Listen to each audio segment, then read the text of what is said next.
tərk eyləyərək getdinsə, gəlib indi mənə yalvarmağının xeyri nədir?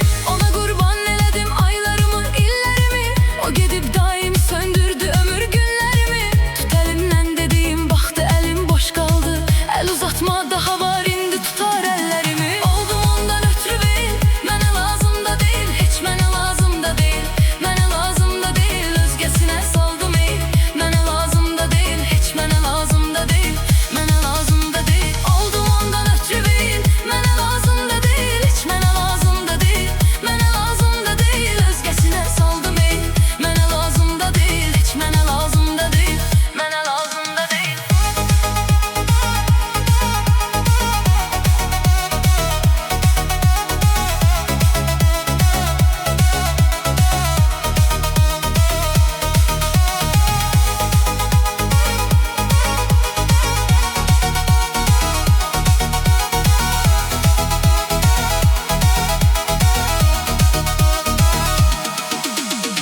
Qoy gündə biriyle geçsin, həyatım məhv eləsin. Bu dünya vəfasızlarındır, gedib keyf eləsin.